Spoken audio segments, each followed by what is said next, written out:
explain the lab report, explain the lab reports and most likely cause of the subfertility. जी And number 2, counsel the patient regarding further plan of management. You have 10 minutes for this task. जी sir मैं बस 1 minute दोबारा से इसको read कर लूं। जरूर कर लें।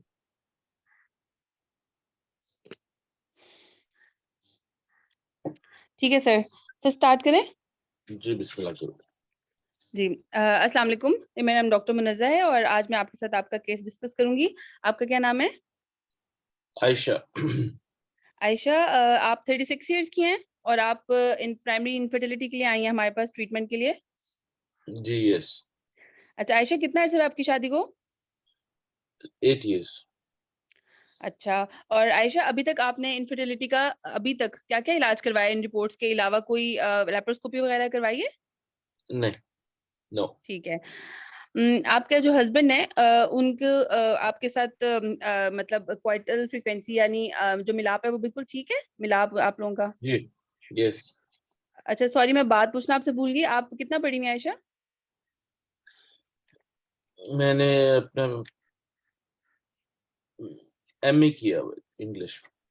अच्छा। आयशा, आपकी जो जितनी ये रिपोर्ट्स हैं सारी जो भी मेरे पास आई हैं और उसमें उसके हिसाब से मैं आपको थोड़ा-सा आपसे आपके रिजल्ट्स डिस्कस करूँगी, ठीक है? तो अगर आप चाहें आपके हस्बैंड को बुलाना चाहें तो बुला लें, वरना मैं आपके साथ भी डिस्कस कर सकती हूँ और बीच में आपने मुझसे कुछ पूछना हो आप प्लीज़ मुझसे पूछ लीजिएगा, ठीक है? मुझे रोक के। जी। अच्छा मुझे ये बताएं कि ये जो आपकी रिपोर्ट्स हैं सारी, आपका अल्ट्रासाउंड और आपके जो ट्यूब के टेस्ट हैं वो नॉर्मल हैं और आपके जो ओव्यूलेशन है वो भी आपका नॉर्मल आया है, यानी आपके जो अंडा जो रिलीज होने की हमारे अंडेदानी से अंडा रिलीज होने की जो आपकी है खसूसियत वो बिल्कुल ठीक है, सही है। लेकिन जो आपके हस्बैंड के रिपोर्ट्स हैं मेरे पास उनमें प्रॉब्लम है और उनका उनमें एक एक से ज्यादा प्रॉब्लम है, यानी कि 2 प्रॉब्लम्स हैं। एक प्रॉब्लम ये है कि उनका काउंट थोड़ा सा कम है और दूसरा मोटिलिटी कम है, ठीक है? मोटिलिटी मतलब होता है जो हमारा जरासीम है उसकी हरकत कम है, जो नॉर्मल 32 होनी चाहिए प्रोग्रेसिव, वो आपकी 12 है आपके हस्बैंड की, ठीक है? और जो काउंट है जो नॉर्मल जो है वो 39-40 मिलियन होना चाहिए, वो आपका हस्बैंड का 10 मिलियन है। तो मैं अब आपको इसके इस रिपोर्ट के हिसाब से आपको सबसे पहले तो मैं इसको रिपीट करवाऊंगी आपके हस्बैंड की रिपोर्ट को, ठीक है? और अगर रिपीट करवाने पे भी सेम ही रिपोर्ट आई तो फिर मैं आपको इसके फर्दर ट्रीटमेंट ऑप्शंस बताऊंगी, ठीक है? आपको समझ आ दो रही है ना दफा मेरी बात? दो दफा रिपीट हो चुकी है। ठीक है।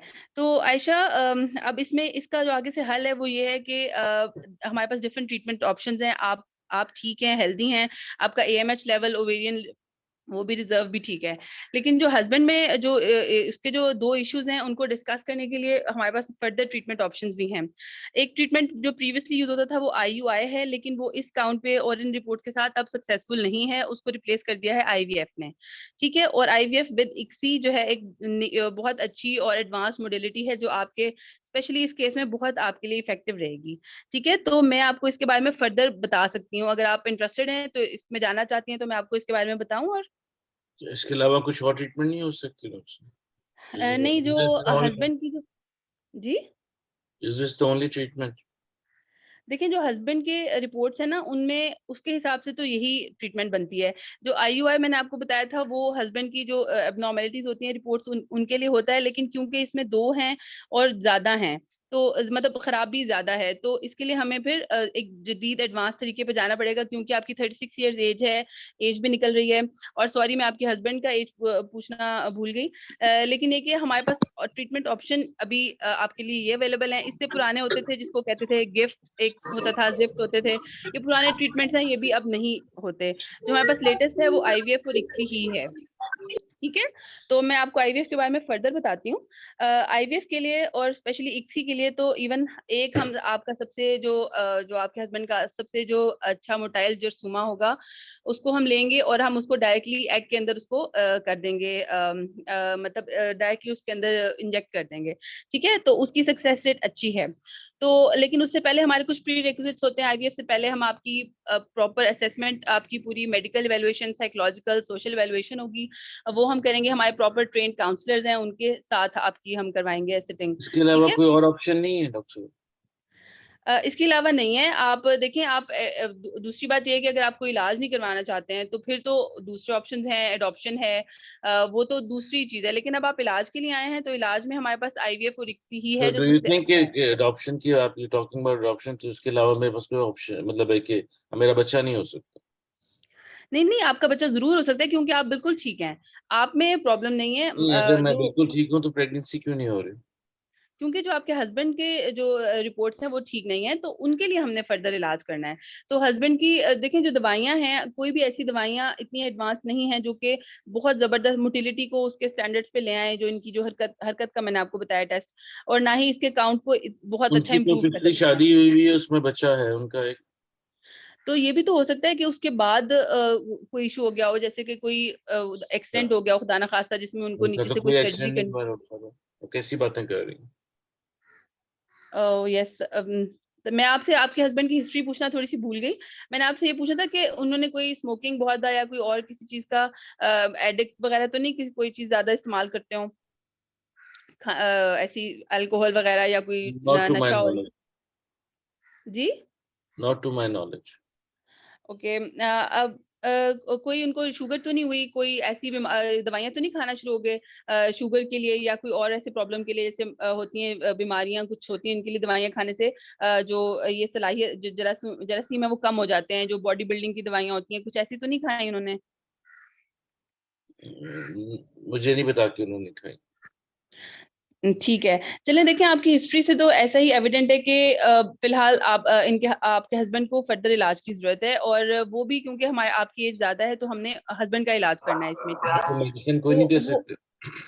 नई दवाई इनकी कोई रिसर्च में बहुत ज्यादा अंडर प्रोसेस है दवाइयां, लेकिन कोई ऐसी इफेक्टिव नहीं है जो कि आगे जो कि इनके अकाउंट को इम्प्रूव करे, ठीक है ना। तो हमने इनके अकाउंट के इस रिपोर्ट के साथ हमने आगे आईवीएफ और इक्सी की तरफ जाना है, और उसके मैं आपको आगे फर्दर बेनिफिट्स भी बताऊंगी, उसकी सक्सेस रेट भी आपको बताऊंगी, और इसका प्रोसीजर सारा भी बताऊंगी कि इसमें कैसे हम प्रोसीड करेंगे आगे, ठीक है।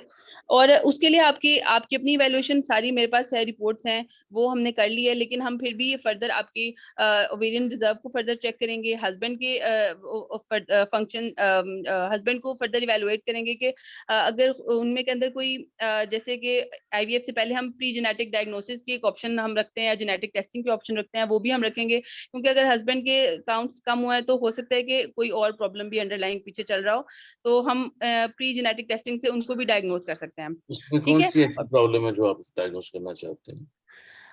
वो तो हम देखें, जो जिनके काउंट्स कम होते हैं, स्पेशली इस ये काउंट जो आपका हस्बैंड के जो इसमें रिपोर्ट से प्रॉब्लम आया, उनके लिए टेस्ट होते हैं जो कि आगे ट्रांसमिट होने का होता है खतरा, जैसे माइक्रो डिलीशंस होती हैं या ऐसी ट्रांसलोकेशंस होती हैं जो आगे बेबी को भी ट्रांसफर हो सकती हैं आईवीएफ के बाद। मेरा बच्चा तो अगला जो है वो है, इसका मतलब एबनॉर्मल होगा?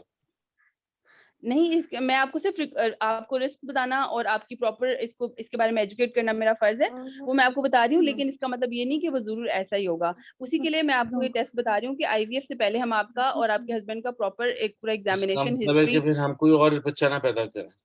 उनके तो नहीं, पहले आप जरूर बच्चे पैदा हैं, कर मैंने आपको सकते हैं। बताया था। नहीं, आप जरूर बच्चा पैदा कर सकते हैं, लेकिन इसमें आपका जो एक आप प्रॉपर कह रही वर्कअप हैं कि जी उसमें पता नहीं कौन कौन सी प्रॉब्लम होगी, तो उससे तो बेहतर है कि हम बच्चा ना पैदा करें। नहीं, मगर इनके रिस्क बहुत कम है। इसका सक्सेस रेट आईवीएफ का 40 to 50% है, बहुत सारे सेंटर्स का अप टू 60% भी चला गया है, तो सक्सेस रेट बहुत ज्यादा है, लेकिन आईवीएफ बीच होता में क्या है साथ साथ डॉक्टर साहब? आपको मैं आपको आईवीएफ के बारे में तफसील से बताती हूँ। आईवीएफ में इसके स्टेप्स हैं जो मैं आपको सारा समझाती हूँ। आईवीएफ में ये होता है कि हम माँ के जो एग्स होते हैं उनको हम पहले स्टिमुलेट कितने करके 10 मिनट्स हो गए? Oh shit. आपके 10 मिनट्स पूरे हो गए। जी सर। सर ये तो बहुत ही खराब हुआ काम। क्यों क्यों खराब हुआ काम? सर नहीं समझ आई बिल्कुल भी कि कैसे करना था ये। इसीलिए तो आप इधर आए हो। अगर आपको समझ आई होती तो फिर हम कुछ और ना कर रहे होते इस टाइम बैठ के। जी सर। देखो बेटा, बात ये है, तो एक हमें टेक्निकल गलती होगी, मुझे बीच में ख्याल आया कि जी इसकी सर। जो आपने हमने हेडिंग्स जो बनाई वो बनाई आईवीएफ काउंसलिंग। जी। नॉर्मली स्टेशन जो था, ये station should have been labelled as sub fertility, जी सर, हाँ जी ठीक है। और जी जो हमने इंफॉर्मेशन दी उसके बाद वो, और आप you got so much stuck up with the, क्योंकि आपको पहले बूटी मिल गई थी तो आप उसी में फंसे रह गए। जी अब इसमें जो दो तीन चीजें थी जो I think you totally missed out, वो ऑफ कोर्स मैंने बीच में कोशिश भी की कि मैं कवर कर दूं, हालांकि वो की में नहीं थी। वो प्रीवियस मैरिजेस, हस्बैंड जी क्या काम करता है, आपने उसकी बॉडी बिल्डिंग और उसकी आई डोंट नो अल्कोहल और स्मोकिंग तक तो चले गए, तो आपने ये नहीं पूछा कि जी कि वो करता क्या है। Does he does she sorry does he क्या नाम है, कोई दुबई में काम करता है या लोकल काम करता है। क्वार्टर फ्रीक्वेंसी का आपने सिर्फ पूछा कि क्वार्टर्स होता है कि नहीं होता, उसकी फ्रीक्वेंसी के बारे में आपने कोई जिक्र नहीं किया। और ये जो मैंने आपको वैसे फॉर माय ओन इंफॉर्मेशन जो ये क्लिनिकल सिनारियो दिया है, इसमें ऑप्शंस क्या क्या हैं इस पेशेंट के हमारे, सॉरी जो पहली दो दो टास्क थी जी वो क्या क्या थी? सर, आपने लैब रिपोर्ट्स डिस्कस करनी थी पेशेंट के साथ, और फिर उसको डिस्कस कॉज नहीं, ऑफ उनको फर्टिलिटी। एक्सप्लेन करना था बेटा। जी discussion is a different thing. मेरे ख्याल था जी उसमें सर लिखा होता एक्सप्लेन लिखा होता, जी एक्सप्लेन करना था एक लैब रिपोर्ट्स को। जी और कॉज ऑफ सब फर्टिलिटी के हिसाब से सर ट्रीट करना था फिर। प्रोबेबल कॉज ऑफ, जी प्रोबेबल कॉज ऑफ फर्टिलिटी, और जी उसके बाद आगे सर उसके ट्रीटमेंट ऑप्शंस उसके। उसके ट्रीटमेंट ऑप्शंस, आगे मैनेजमेंट उसकी उसके हिसाब से क्या करनी थी। जी सर अब इसमें जो मैंने आपको सारी इंफॉर्मेशन दी उसमें जो पैरामीटर्स ठीक नहीं थे वो किसके नहीं थे? मेल के सर। मेल के, अच्छा ओके। मेल सर में क्या एमएच क्या? भी कम था, आपने 2 बताया एमएच। बेटा अबव 1 इज फाइन, ग्राम के अलावा। Okay sir. हाँ, और इसमें एक और क्या कंसर्निंग सबसे सॉरी इम्पोर्टेंट, सर, वो गाइडलाइन में है कि less than 4 is equal to low response. बेटा वो वो डिपेंड इनके करता है डिफरेंट कि यूनिट्स के हिसाब से है। यूनिट्स हैं उसके different. This is two different kinds of, उसको एक मैं खाली सर तो ये 1 का पाइप क्या यूनिट है, 1 जो आप कह रहे हैं? मेरा, बेटा मुझे श्योर नहीं हूँ लेकिन आई माइक्रोग्राम थिंक में 1 वाला, और हाँ पिकोग्राम से अगर 5 से 25 वाला जो आप कह रही हैं, गाइडलाइन में पिकोग्राम लिखा हुआ है, तो वो 5 है जो ओके पिकोग्राम। Thank you. ये 1 कहाँ पे लिखा हुआ है कि मैं देख लूं? आप इसको जब गूगल करोगे उसमें इसकी वैल्यूज डालोगे तो उसमें वो बता देंगे कि अबव 1 इज फाइन, या जी उसमें दूसरी तरफ में आप जाओ तो अबव 4 इज फाइन।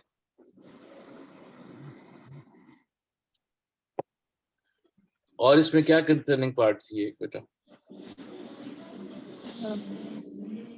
सर ये सर एक तो रिपोर्ट्स हमने उसको एक्सप्लेन करनी है, और उसको सफरिटी का कॉज है, और मैनेजमेंट है सर। यही आईवीएफ डिस्कस करना होगा, एक सी नहीं आईवीएफ। बेटा, मैं तो अभी आपको जो मैं क्लिनिकल सिनारियो दे रहा हूँ जी उसमें मैं पूछ रहा हूँ कि इसमें और क्या क्या ऐसी चीजें थी जिसको आपको मार्क करना चाहिए था।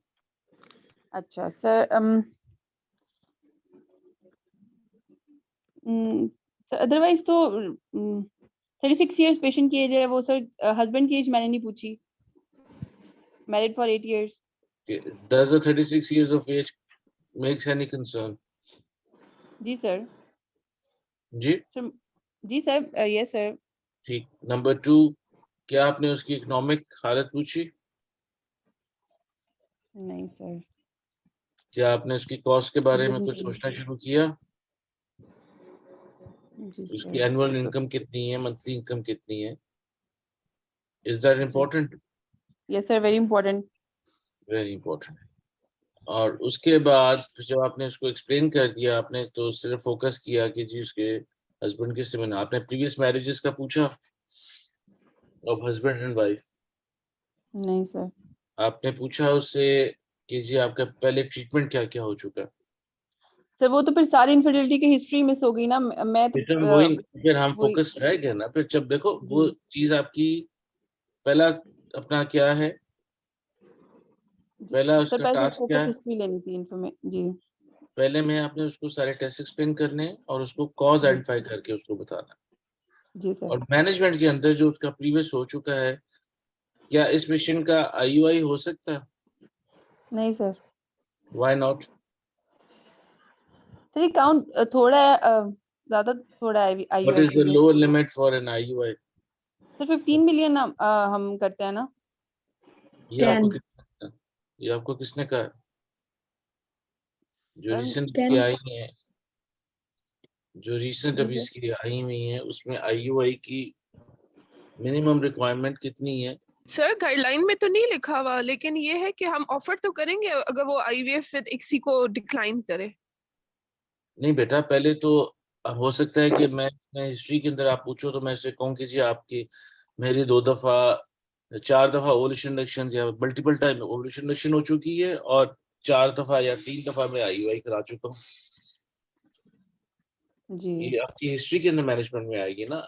अगर मैंने इसको IVF पे लेके जाना है, वो आप उधर से लेके जाओगे ना। लेकिन मैं सिंपल ये पूछ रहा हूँ, क्या जो ये अभी इसके पैरामीटर्स हैं, जो इसके अभी पैरामीटर्स हैं, क्या इन पे IUI हो सकता है? सर मे बी मुझे पास सर IUI में तो जी सर आप रीजन बता सर दीजिए कितने sir count one variable less than 5th centile होना सर चाहिए उसमें sir. Mild one male variable factor लिखा है ना, sir mild male factor. One variable less than 5th centile, इसमें 2 वेरिएबल्स आ गए तो सर कौन कौन से बेटा? एक तो मोर्टेलिटी का आ गया, एक काउंट का आ गया। तो सर उसमें अगर एक हो और लेस देन 5th सेंटाइल हो तो फिर उसमें है इंडिकेशन। ये आपने कहाँ पढ़ा बेटा? सर ड्यू हर्ट्स में था। आह, एक सेकेंड।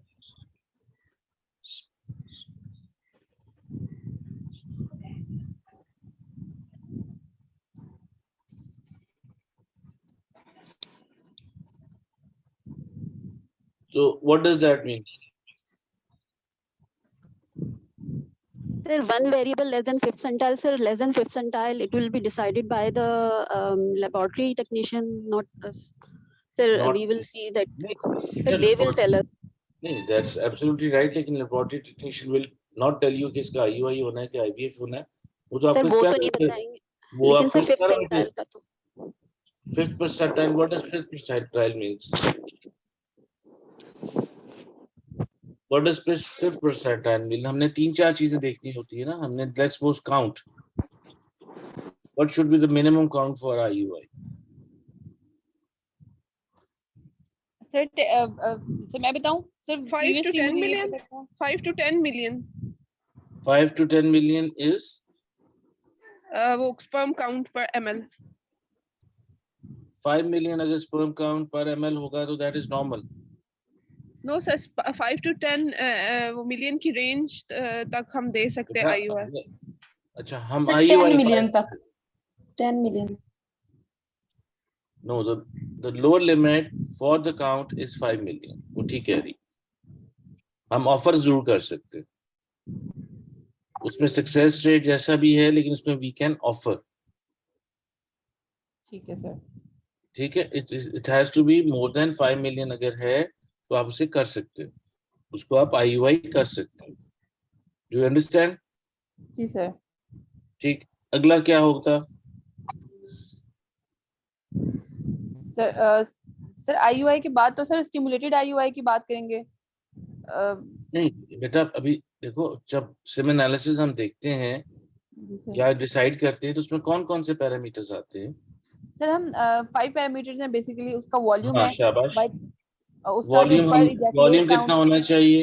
हम 1.5 से एक ज्यादा होना चाहिए। इसका 2 मिलियन था, 2 ml था, राइट? जी सर जी। चलो आगे, अगला मतलब स्टेप पर आगे। इजैकुलेट, हाँ पर इजैकुलेट सर इसका काउंट होना चाहिए 39 मिलियन से ज्यादा पर इजैकुलेट। नहीं बेटा, we are talking about IUI now. हम नॉर्मल स्पर्म काउंट की मैं बात नहीं कर रहा। अच्छा ओके। हमने ये सर डिसाइड करना है ना कि ये पेशेंट अगर लेट्स सपोज तो सिर्फ ओवुलेशन इंडक्शन होती, पेटेंट ट्यूब आ गई हमारे पास, तो अब हम आगे क्या करेंगे? सर IUI के लिए वॉल्यूम ये ठीक है सर। काउंट जो है मोर देन 5 ml, आपने कहा अभी 5 ml से ज्यादा होना चाहिए, तो वो भी इसमें पूरा था। बेटा वॉल्यूम नहीं, और काउंट, सॉरी। काउंट 5 हाँ जी ml काउंट नहीं, 5 ml तो 5 बहुत मिलियन ज्यादा। सॉरी सर 5 मिलियन सॉरी हाँ गलत बोल दिया सर 5 मिलियन से ज्यादा होना चाहिए वो भी इसमें है। और सर मोटिलिटी जो है उसके लिए हम आईयूआई को जब हम आईयूआई वाला सेंट्रीफ्यूज करके वो बेस्ट कॉन्सेंट्रेट देंगे तो मोटिलिटी भी वो आई थिंक कवर हो जाएगी फिर उसमें। उसमें भी मोटिलिटी कवर हो जाती है, या उसकी जो नॉर्मली जो आपकी है एक्टिव और जी पैसिव, जिसको A+B जी कहते हैं कई बार, अच्छा that should be more then 32%।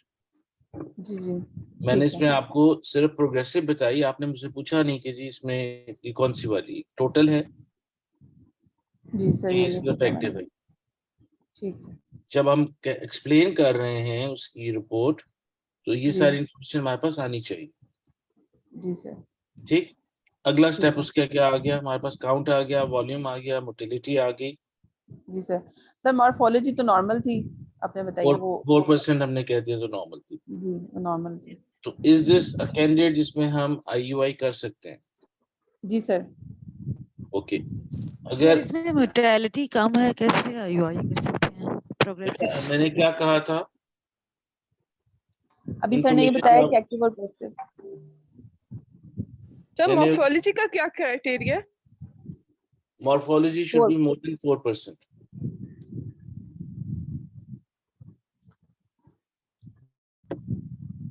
Morphology should be more than 4%. 4% sir. So coming back, अगर हम इसकी अगर आती पेशेंट ये सारी चीजें हैं और प्रीवियसली उसका सिर्फ ओवुलेशन रिडक्शन हुई है, कोई और ट्रीटमेंट नहीं हुआ हुआ, तो she might be a candidate जिसको आप IUI की ऑप्शन दे सकते हैं। जी सर यदि बिल्कुल। पेशेंट जिसकी पहले ओवुलेशन रिडक्शन भी हुई है और उसने 2 या 3 अटेम्प्ट्स IUI की किए हुए हैं और वो फेल हुए हैं, और वो जी सर। फेल हुए हैं, और तीसरा वो पेशेंट अफोर्डिंग है, उसको फिर आप जब IVF की तरफ लेके जाना चाहोगे तो फिर आपकी काउंसलिंग वहां से स्टार्ट होगी, क्योंकि आपने बेसिक सारी आपकी चीजें हो गई, एज आपकी बढ़ती जा रही है, शादी को बिन 8 years। अब नेक्स्ट पॉसिबल स्टेप और फर्दर अगला स्टेप जो है वो ये है, और ये नहीं कहना आपने कि जी आपके हस्बैंड में सारे मसले हुए हुए इस वजह से आपके बच्चे नहीं हो रहे। जी उनको आप ये जरूर इस तरह, मतलब लैंग्वेज आपकी, ये आपने बहुत इसकी बात की शुरू में की कि आपने कहा कि अगर आपके हस्बैंड अवेलेबल हैं उनको आप बुला सकती हैं। इफ यू वांट कि मैं अपना आपके हस्बैंड अवेलेबल हैं तो उनको आप साथ बुलाना चाहती है तो साथ बुला ले, ठीक है सर। ताकि उनको इन्फॉर्मेशन हो जाए। तीसरा इम्पोर्टेंट बात डिस्क्लोज फिर करना, डिस्क्लोज उसके बाद करना है। हम RCOG में तो डिस्क्लोज नहीं करते क्या हस्बैंड चीज, की रिपोर्ट वाइफ के सामने। बेटा जब ये आप बैठोगे तो आपने वहां पहले पूछोगे ना, इट्स देयर दे कैन, अगर वो विलिंग हो और दे आर बोथ क्या नाम है कंसेंट दे दें तो फिर तो कर सकते हैं आप। मेरा कहने का ये मकसद ये है कि जब सब फर्टिलिटी की या ऐसी कोई प्रॉब्लम की बात कर रहे हो जिसमें दोनों की डिसीजन मेकिंग या इंफॉर्मेशन पास करना जरूरी है, तो फिर दोनों को बुला के पूछोगे। और ये अगर आपको इंफॉर्मेशन उन्होंने पहले दी हुई है, ये इंफॉर्मेशन, क्योंकि जो रिजल्ट्स की आपको इंफॉर्मेशन अगर वो दे रहे हैं, दैट मीन्स कि उनका कंसेंट है। जी आई टोटली एग्री कि अगर सिर्फ उनमें इसी में यही हस्बैंड की रिपोर्ट एक क्लिनिकल सिनेरियो आ जाता है और सिर्फ उसमें कहा जी कि ये हस्बैंड की रिपोर्ट जो है इससे डिस्कस करो, उसमें हस्बैंड का होना, सॉरी वाइफ का साथ होना जरूरी नहीं है, या कोई ऐसी, या सॉरी बेटा, या ऐसी कोई, एक मिनट, या कोई ऐसी चीज है जिसमें सिर्फ फीमेल का कंसर्न है and she does not want to disclose it to your husband, फिर आप उसको अकेले बैठ के बात करो। नहीं सर, अगर हस्बैंड, आप वाइफ से पूछें कि अगर आपके हस्बैंड बाहर हैं तो आप उन्हें बुला लें, और वो कहे कि नहीं वो ना मेरे ना साथ ना, नहीं आप आए, तो बुलाना, फिर भी हम बता दें कि आपके हस्बैंड का टेस्ट ठीक नहीं आया। नहीं देखो, आप इसमें आपके हस्बैंड की रिपोर्ट है, क्या ये आपको पहले पता है? You can ask that. और क्या ये आप अपने हस्बैंड ने अपना, सॉरी, उनके साथ बैठ के डिस्कस करना चाहती हैं अगला हमारा पाथवे? ठीक है सर। क्योंकि देखो ना, अगर उनका IVF भी होना है तो IVF सिर्फ पेशेंट का नहीं होना ना, उसमें इन्वॉल्वमेंट ऑफ हस्बैंड की भी तो है। Do you get my point? एक ऐसा जी सर, प्रोसीजर जी सर। कि सिर्फ वाइफ का ही प्रोसीजर होना है, जिसमें आपको वाइफ की ही कंसेंट चाहिए, उसमें हस्बैंड की कंसेंट नहीं चाहिए आपको। कहती जी मैंने सर्जरी करा दी, पर हमारे सोशल सर्कमस्टांसेस में हमने अगर बीटीएल करनी हो, क्या आप हस्बैंड की कंसेंट लेते? जी सर। जी सर, वो तो मस्ट है। वो मस्ट है, बाहर नहीं है। बाहर अगर if the female wants and want a surgery done and wants to have a BTL done, you don't require to अपना can do her ligation. हम जब ये हाइड्रोसल्फिन्स के लिए सेल्फ इंजेक्टमेंट करते हैं, वहां पे हम हस्बैंड की भी कंसेंट लेते हैं, उन्हें एक्सप्लेन करते हैं कि जिसके बाद आपका ट्रीटमेंट यही ऑप्शंस रह जाएंगी। अगर हमें हाइडली स्पीकिंग अगर पेशेंट सो रही है तो हम नहीं कर सकते, अपने अगर पहले नहीं परमिशन दी हुई।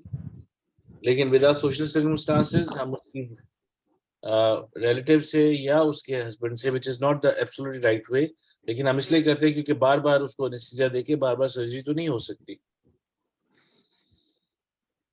क्योंकि do remember that hydrosalpinx is not a life threatening scenario जहां पे आप उसके बगैर कुछ कर दो। हाँ, अगर ऐसी लाइफ थ्रेटनिंग सिनेरियो आ जाता है तो वहां पे आप कर दो। सऊदी अरेबिया के अंदर पेशेंट मर भी जाती है, वो स्टेक्टमी नहीं करवाते, चाहे इंक्रीटा है चाहे पाकीटा, वो कहते हैं जो बच्चेदानी नहीं निकालनी आप। We can not. सो बात ये है कि जी जो भी आपने करना है, we coming back to this scenario, इसमें हमने ये जो एक क्लिनिकल सिनेरियो था, इसमें व्हाट आई जो मेरे ज़हन में प्लान था कि हम एक्सप्लेन उसको करते हैं कि जी कि ये है हस्बैंड का काउंट कम है, आपने पहले लेट्स सपोज आईयूआई भी करा लिया, ये भी करा लिया, और ये है अब नेक्स्ट स्टेप आपका जो है वो आईवीएफ है। जब हमने आईवीएफ की काउंसलिंग बात करनी है, काउंसलिंग के अंदर जो चीजें शामिल होनी चाहिए थी, आप you went into gift and regift and वो सारी पुरानी चीजों की इस स्टेज पे बात करने की जरूरत नहीं, वो अब एब्सोल्यूट हो, सॉरी जी ऑब्सोलीट हो चुकी है। वो जी you don't have to tell the patient कि क्या, आपने जो उसको बताना है कि आपकी एज में सक्सेस रेट उसका क्या है, कितनी उसकी कॉस्ट आएगी, कितनी दफा उसने हॉस्पिटल आना है, उसको के साथ जब हॉस्पिटल आएंगी तो क्या हॉस्पिटल का एडमिशन होगा कि नहीं होगा, जब उसको इंजेक्शन लगेंगे कितनी देर के लिए इंजेक्शन लगेंगे, इंजेक्शन के क्या क्या साइड इफेक्ट्स हो सकते हैं, और साइड इफेक्ट होने के बाद इसका क्या सक्सेस है क्या फेलियर है, फिर आगे चलेंगे। सक्सेसफुल हो जाएगा तो फिर अगर टाइम है आगे, सक्सेसफुल हो जाएगा तो फिर आगे कैसे प्रेगनेंसी लेके चलेंगे, अगर खुदा ना खास्ता फेल हो जाएगा तो फिर हम क्या करेंगे, अगर हमारे एक्स्ट्रा एग्स रिट्रीव हो जाएंगे तो उनको क्या क्या क्या किया जा सकता है।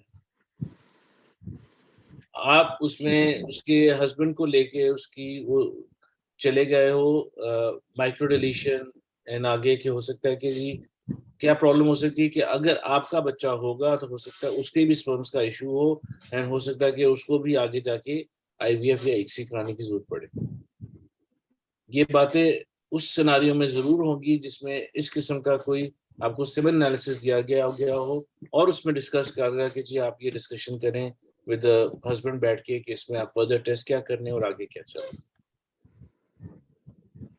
और रोल ऑफ पीजी तब आ जाता है कि अगर कोई फैमिली हिस्ट्री ऑफ एबनॉर्मलिटीज हो या पिछले बच्चों में कोई एबनॉर्मलिटीज आ रही हो, या आपकी एज जो आ जाती है वो 40 या अब तो खैर क्योंकि उन्होंने इतना इसको कॉमन कर दिया है ये harmony test and pre genetic वाले, कि वो कहते हैं कि जी anybody who is above 35 should go through this test, लेकिन वो हमारे सेटअप के अंदर अभी नहीं आया।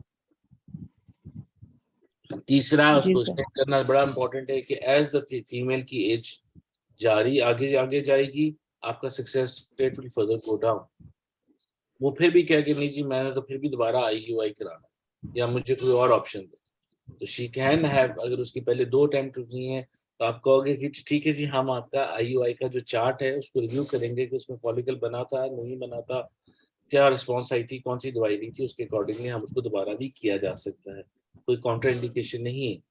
लेकिन फिर आप ये भी साथ बताओगे कि IUI का सक्सेस रेट कितना होता है?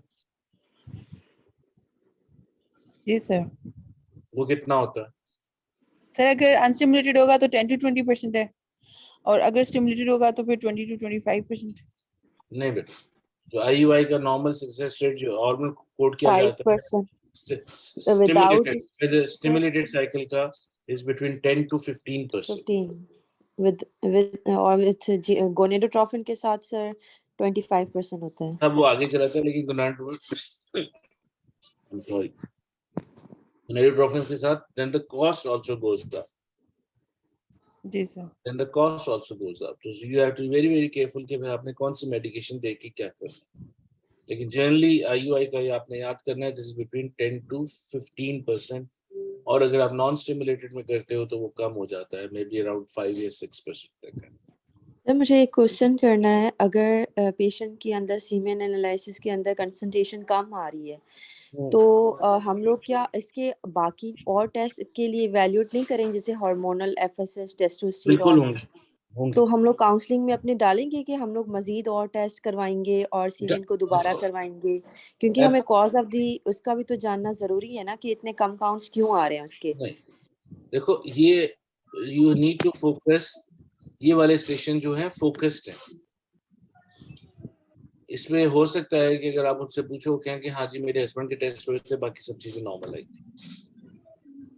ये वाला जो वो लेके चाह रहा था आपको क्लिनिकल सिनेरियो के हिसाब से, वो टुवर्ड्स IVF और उसकी काउंसलिंग के लेके जा रहा है। You understand my point? जो आप क्लिनिकल सिनेरियो बता रहे हो कि अगर आपको कोई एक पैरामीटर्स दे देते हैं, we can do it next time अगर हमें टाइम मिलता है। उसमें अगर कोई सर लोग हैं तो फिर उसमें एडिशनल टेस्ट क्या होंगे, या पहले टेस्ट क्या होंगे, या फिर आगे कैसे चलेंगे? सर इस वाले टास्क को सर 10 मिनट्स में आप थोड़ा सा डिस्क्राइब कर सकते हैं कि हमें कैसे लेके जाना चाहिए इसको, it please. Would have been very simple कि आप पहले आप उसको कहोगे जी कि आपकी जो रिपोर्ट सारी जो है नॉर्मल, हस्बैंड का थोड़ा सा इशू हुआ है। इससे पहले जो हिस्ट्री में हमने 3-4 चीजें पूछी प्रीवियस मैरिजेस की, उसका सोशल इकोनॉमिक पूछने के बाद देन वी मूव ऑन। बेटा म्यूट कर दो प्लीज जिसका ऑन, सॉरी, प्रीवियस मैरिजेस, उसका सोशल इकोनॉमिक्स, अपना स्टेटस कितना कमाता है, क्या है, हस्बैंड क्या काम करता है, उसको एक्सप्लेन कर देंगे जी आपके पैरामीटर्स इज नॉर्मल। हस्बैंड के अगर पहले जो टेस्ट ये इज द फर्स्ट टेस्ट नहीं, और पहले अगर उसका IUI हुआ है तो आप ऑप्शन दोगे with your age and duration marriage, the best option is कि हम आपको IVF की तरफ लेके जाएंगे। IVF में बेसिकली होता क्या है कि जी हम स्टिमुलेट करेंगे, उसने पूछना था what is IVF, it is either IVF और ICSI। इसमें पहले हम आपको स्टिमुलेट करके आपको एग्स एक्स्ट्रा बनाएंगे, उनको हम पिक कर लेते हैं, that is the only time जहाँ पे आपको एनेस्थीसिया दिया जाएगा। इस सारा प्रोसीजर जो है it runs for about 4 weeks time, and during this 4 weeks आपको हॉस्पिटल का एडमिशन की जरूरत नहीं होगी। सिर्फ एक दफा आपको एनेस्थीसिया देंगे जिसमें हम आपका एग पिकअप करेंगे, जिसमें आपको कट कोई नहीं लगता, through the vaginal route ultrasound guided हम ये पिक कर लेंगे। Once we have the eggs, फिर हम आपके हस्बैंड की स्पर्म्स लेके उनसे उनको फर्टिलाइज करेंगे। फर्टिलाइजेशन के बाद उनको 3 से 5 दिन तक हम रखते हैं, और जब वो एक सर्टेन स्टेज तक बन जाएंगे फिर हम उनको आपके अंदर दोबारा ट्रांसफर किया जा सकता है। लेकिन अगर जो एक्स्ट्रा होंगे उनको हम फ्रीज कर लेंगे, और ट्रांसफर किस डेट पे होगा, और उसके बाद फिर आपका इतने दिनों के बाद आपका प्रेगनेंसी टेस्ट होगा, कुछ आपको दवाइयाँ दी जाएंगी। दवाइयों के आपके साइड इफेक्ट्स ये हो सकते हैं, and one of the serious side effects जो IVF के आपके हैं उसको आप ओवेरियन हाइपरस्टिमुलेशन है, अगर वो हो जाए तो उसकी भी ट्रीटमेंट मैनेजमेंट है। ये मोर और लेस आई एम सॉरी, इसके अंदर ये सारा काउंट करके पूरा हो जाता है। तो इसको सर इसमें सीमेन एनालिसिस रिपीट नहीं कराना चाहिए सर, वन रिपोर्ट पे तो वी मैंने डोंट जब रिलाई। पूछा है उसने, जब उन्होंने पूछा था तो मैंने कहा ये ऑलरेडी रिपीटेड है। उसमें आप एडिशनल करने से पहले कि जी कब रिपीटेड हुआ, 3 महीने पहले हुआ था कि अभी किया तो 4 दिन बाद दोबारा कर लिया, पहले मल्टीपल टेस्ट किए हैं तो फिर हम ये इसको दोबारा रिपीटेड। सर ये जो अंदर जायगोट रखेंगे एम्ब्रियो सर, तो ये वजाइनल रूट के थ्रू रखेंगे एब्डोमिनल? नहीं बेटा, ये वजाइनल रूट के through, it's easiest to approach the through the cervix, एक स्पेशल कैथेटर होता है जिसके थ्रू, जिस तरह आप IUI करते हो उसी तरह स्पेशल कैथेटर के थ्रू आप एंडोमेट्रियल कैविटी के अंदर अल्ट्रासाउंड गाइडेड वो आप कैविटी के अंदर एक एम्ब्रियो छोड़ देते हो सर। और सर ये थिकनेस एंडोमेट्रियल मोर देन 5 mm होनी चाहिए? नहीं, मोर देन 8। तो उसके लिए आप लोग कुछ देते हैं उस पेशेंट को? यस, जब ये स्टिमुलेट कर रहे होते हैं साथ, फिर आप उसको ये एस्ट्रोजन और प्रोजेस्टेरोन के कॉम्बिनेशंस होते हैं जो आप देते रहते हैं, ताकि उसके अलावा आपकी एंडोमेट्रियम की थिकनेस भी एक हो। अगर जो फ्रोजन वाले होते हैं जिसमें हम सिर्फ फ्रोजन करते हैं, उसमें ओवरीज नहीं स्टिमुलेट करनी पड़ती, उसमें सिर्फ आप देते हैं उनको एस्ट्रोजन्स फ्रॉम डे 2 से स्टार्ट कर देते हो, और वो स्टिमुलेट करती है सिर्फ आपकी एंडोमेट्रियल थिकनेस, और फिर वही डे 14 के करीब करीब आप उनको ट्रांसफर कर देते हो। सर लेस देन 40 और मोर देन 40 कितने एम्ब्रियो ट्रांसफर करने चाहिए सर? इस तरह से कुछ है? देखो, इट ऑल डिपेंड्स ऑन उनकी क्वालिटी ये वो, लेकिन वर्ल्ड वाइड के अंदर 2 एम्ब्रियो से ज्यादा ट्रांसफर नहीं करते, लेकिन अगर उनकी क्वालिटीज ऐसी हैं कि जो फ्रीज नहीं हो सकती तो मैक्सिमम आप 3 तक कर सकते। सर मुझे एक बात पूछनी थी सर। सर ये जो हमने हमेशा वो ह्यूमन फर्टिलिटी एंड एम्ब्रियोलॉजी जो अथॉरिटी है सर, इसको मेंशन करना है, या जो हमारी जैसे अक्सर कपल्स होते हैं वो इसको इस्लामिकली समझते हैं, अगर वो क्वेश्चन ऐसे करें हमसे, तो सर हमने इस्लामिक रेफरेंस से कोई जामिया अल अज़हर यूनिवर्सिटी या इस तरह का कोई है ऐसा जो काउंसलिंग में हमें हेल्प करे स्टेप? जामिया अज़हर का फतवा है एक कि unless and until you are using husband sperms and wife eggs, तो आप ये IVF कर सकते हो। ये अल अज़हर यूनिवर्सिटी का है, बहुत पुराना, जिसको आप कोट सर ये हमने बोलना है काउंसलिंग में? हाँ, अगर वो पूछें कि जी जायज़ है नाजायज़ है, आप उसमें 3 चीजें जरूर बताओगे। नंबर 1 कि जी this has been happening since 1980s। Number 2, 80s के अंदर ही शुरू में ही फतवा अल अज़हर का आ गया था, जिसमें उन्होंने एडवाइस की थी कि जी if you are using only husband and wife sperms and eggs, it is allowed। Number 3, उनमें आप उन्हें बताओगे कि जी सॉरी तो आपने पूछा क्या था? Sorry, I lost it. Sir Jamia Azhar का जो फतवा है, मैंने उसका ये पूछा था कि हमने काउंसलिंग में बोलना है ना हाँ, कि इस्लामिक में ये ठीक है कि हाँ, इट इज ओनली कॉन्ट्राइंडिकेटेड कि अगर जहाँ पे डोनर एग और डोनर स्पर्म की बात हो रही, लेकिन कुछ अब इस्लामिक कंट्रीज हैं जो डोनर एग और डोनर स्पर्म भी कर रही हैं, जैसे ईरान में हो रहा है।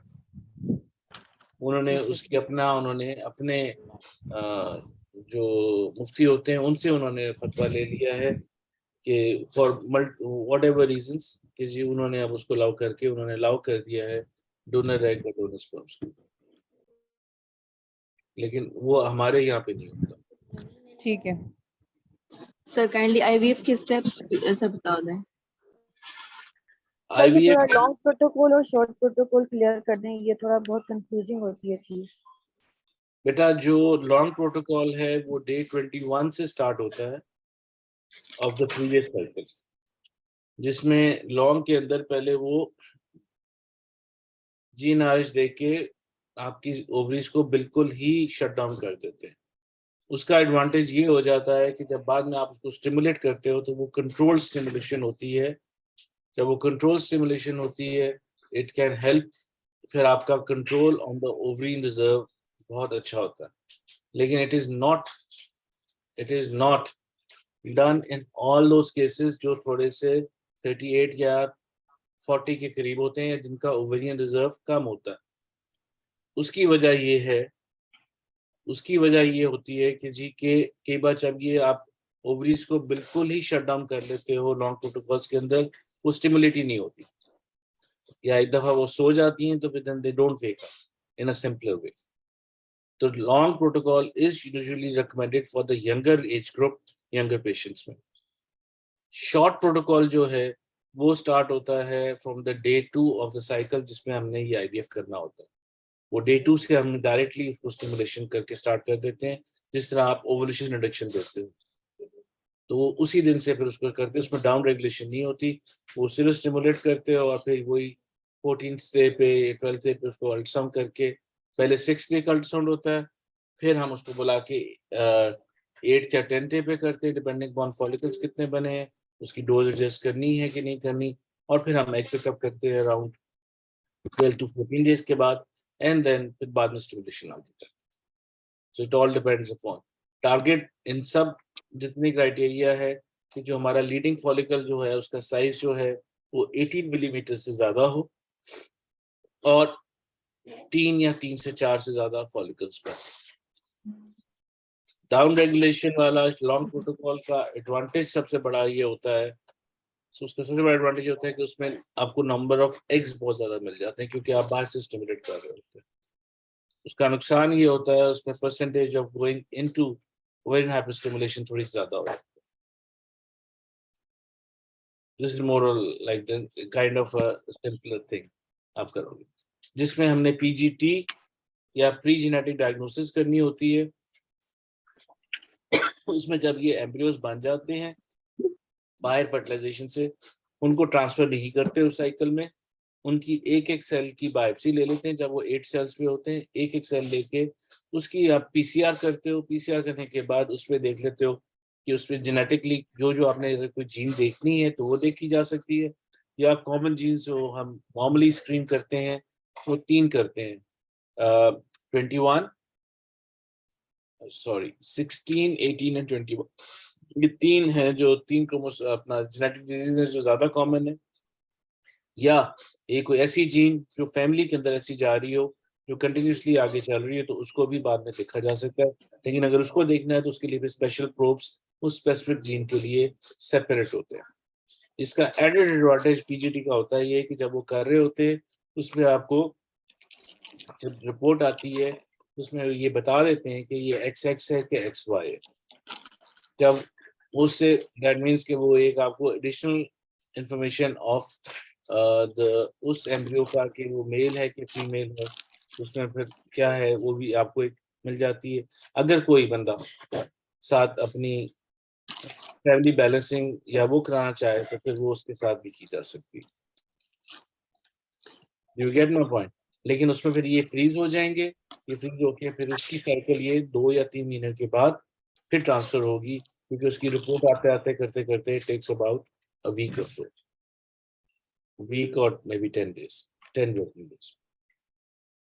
हम रूटीनली यहाँ पे जो ये वाली जेनेटिक वाली है, यहाँ पे लैब्स ऐसी नहीं है जो यहाँ पे इसको देखें, तो हम उसकी बायोप्सी करके we send it to abroad, बाहर जहाँ पे इंग्लैंड में, जहाँ पे वो लैब में करके रन करके फिर उसकी रिपोर्ट ला के देते हैं। इसी के अंदर जो एक रिसेंट एडवांटेजेस और आई हैं जिनमें रिपीटेडली फेल हो रहा है IVF, जिसमें सब कुछ ठीक बन रहा है, एग्स ठीक बन रहे हैं, लेकिन आपकी वो नहीं हो रहा। उसमें एक नई चीज आई है, नई तो नहीं खैर आई, लेकिन अब वो ऑप्शन आ गई है जिसको आप कहते हैं ERA. ERA is endometrial receptivity array. वो क्या बताता है? वो बताता है वो window period which is the best time, जिस टाइम पे आपको उसको एम्ब्रियोज ट्रांसफर किए जाएं तो उसकी इम्प्लांटेशन के मैक्सिमम चांसेस होते हैं। ईरा करने का तरीका ये होता है कि उसको हम नॉर्मली फ्रोजन का जिस तरह साइकिल है जिसमें हमें सिर्फ ईस्ट्रोजन देनी है, वो हम एक साइकिल पहले उसको स्टिमुलेट करते हैं, और जिस दिन हमें ट्रांसफर करना हो उस टाइम पे हम उसकी, जैसे हम पिपल करते हैं उस टाइम उसकी पिपल की जाती है, एंडोमेट्रियम की बायोप्सी ली जाती है। बायोप्सी लेने के बाद उसको हम लैब में इंग्लैंड भिजवा देते हैं, जिसपे वो ये रिसेप्टिबिलिटी का स्टडी करते हैं और हमें एक विंडो पीरियड बताते हैं कि हाँ जी ये बेस्ट टाइम था, या इससे 4 घंटे, ये हमारे पास 6 आवर्स हैं जिसके अंदर आपने इसको ट्रांसफर करना। उससे हमने देखा है कि थोड़ा सा रिजल्ट पेशेंट्स का बेहतर हो जाते हैं या सक्सेस रेट बेहतर हो जाता है, एंड सो ऑन। इस किस्म की और भी चीज़ें हैं जिसमें हम करके, जिसमें और इसी तरह ये मैं इसलिए बता रहा हूँ कि अगर कोई स्टेशन एक आता है जिसमें पेशेंट का सब कुछ ठीक था, IVF हुआ है, अब वो आके आगे कि जी मेरा तो पीरियड्स आ गए हैं या मेरा फेल हो गया है, अब मैं अगला स्टेप क्या करूँ, उसमें फिर सर ये embryo transfer, sir embryo transfer कौन से डे पे होता है सर साइकिल के? बेटा नॉर्मली वो डिपेंड करता है, हम जब एग पिकअप कर लेते हैं उसके या तो 5th डे पे करते हैं रूटीनली, या 3rd डे पे भी हो जाता है, डिपेंडिंग अपॉन कि उसका जब हमने एम्ब्रियोज रखे हुए हैं जो इंक्यूबेटर में है उनकी आगे फर्टिलाइजेशन और ग्रोथ और उसकी वो सब चीजें कैसे चल रही, लेकिन दैट नॉर्मली इज डिसाइडेड। लेकिन द बेस्ट टाइम जो हम करते हैं, ज्यादा करते हैं, वो 5th डे पे करते हैं, after the pickup of the egg. Sir motility explain करते हैं, मोटिलिटी इसमें 12% दी हुई है, तो बेटा उसमें क्या लिखा हुआ है, प्रोग्रेसिव। उसमें सिर्फ आपने ये देखना है कि मोटिलिटी जो होती है 2 पैरामीटर्स में नॉर्मली आजकल वो रिकमेंड करते हैं, एक्टिव और पैसिव वाली, ठीक है। अब दोनों को मिला के जो है वो मिला के 32% होनी चाहिए। जब आपको एक प्रोग्रेसिव का मिल गया तो उसमें आपने उससे पूछना जरूर है कि जी ये कंबाइंड है कि ये सिंगल वाली। अगर सिंगल वाली है तो दूसरा वाला साथ ऐड ऑन करके फिर आपने करना है। तो अगर वो 32% तक पहुंच जाती है दैट इज फाइन। अगर it is less than that तो फिर वो आती है एबनॉर्मल में। लेकिन इवन अगर वो ये 12% भी सर आप रैपिड लीनियर और स्लो प्रोग्रेशन की बात कर रहे हैं ना, Yes. एक्टिव और पैसिव से? जी सर अगर लेस देन 32 आएगी फिर हम इक्सी एडवाइस करेंगे इसको। नहीं बेटा, एक सी डायरेक्टली नहीं होगी। बाकी पैरामीटर्स को देख के अगर सिर्फ ये एक पैरामीटर है और बॉर्डर लाइन पे आप आईयूआई कर सकते हो। अगर वो फेल हो जाए तो फिर हम आगे चलते हैं। सर आईवीएफ में हम ओव्यूलेशन जो स्टिमुलेशन करते हैं, कितनी नंबर ऑफ फॉलिकल के बाद पे हम साइकिल कैंसिल करते हैं? अपर लिमिट कितनी होती है इसकी कि इतनी फॉलिकल हो तो करना है, इतनी फॉलिकल हो तो साइकिल कैंसिल करना है? नॉर्मली अगर 3 से कम फॉलिकल बन रहे हैं तो वो कॉल ऑफ कर देते हैं। 3 या 3 से कम बनते हैं तो वो कॉल ऑफ कर देते हैं। और आगे चले जाओ, अगर वो 15 से ज्यादा बनने शुरू हो जाते हैं उसके, तो फिर भी कॉल ऑफ कर देते हैं कि फिर वो हाइपरस्टिमुलेशन में ना चला जाए। 3 से कम बनते हैं तो उसमें चांसेस कि उसका एग रिट्रीव में एग मिलेगा नहीं मिलेगा, तो इसलिए उसको कॉल ऑफ करते हैं। लेकिन ये डिसीजन भी पेशेंट खुद लेता है। और अगर 15 या उससे ज्यादा हो जाए तो उधर से भी हम बंद कर देते हैं कि अब वो हाइपरस्टिमुलेशन चली जाएगी तो पेशेंट को प्रॉब्लम हो सकती है। और उसमें भी फिर उसको ट्रिगर क्या चीज करती है वो हाइपरस्टिमुलेशन, किसी को अंदाजा है? HCG। उसको फिर हम HCG नहीं लगाते। HCG लगाएंगे तो फिर वो ट्रिगर हो जाएगी वो हाइपरस्टिमुलेशन। और अगर उससे हाइपरस्टिमुलेशन के दूसरा वो पिकअप कर लेते हैं, लाइक्स पिकअप करके उनको फ्रीज कर लेते हैं ताकि अगली दफा यूज कर सके। और खुदा ना खास्ता अगर उसके वो प्रेग्नेंट हो जाए तो फिर we have done certain cases जिसमें अगर प्रेगनेंसी होगी और सीवियर किस्म की हाइपरस्टिमुलेशन हो रही है तो पेशेंट की हमें प्रेगनेंसी को भी टर्मिनेट करना पड़ जाता है, क्योंकि as HCG rises hyperstimulation gets worse and worse. Sir IUI के हमने टोटल 12 साइकिल्स देने हैं, जैसे गाइडलाइंस में लिखा है कि अगर 6 साइकिल्स के सर 12 नहीं वो देखो it all depend on patient की एज और उसकी कंडीशन और सारी चीजों के बाद। 12 तो आई डोंट नो आपने कहाँ पढ़ा है, मैंने नहीं पढ़ा कहीं। सर मैं गाइडलाइंस का आपको स्क्रीनशॉट भेजती हूँ सर। उसमें उन्होंने लिखा हुआ है कि आफ्टर 6 साइकिल्स ऑफ डोनर और पार्टनर इंसेमिनेशन अगर सक्सेसफुल नहीं होता तो फिर कंसीडर करें फर्दर 6 साइकिल्स विदाउट स्टिमुलेशन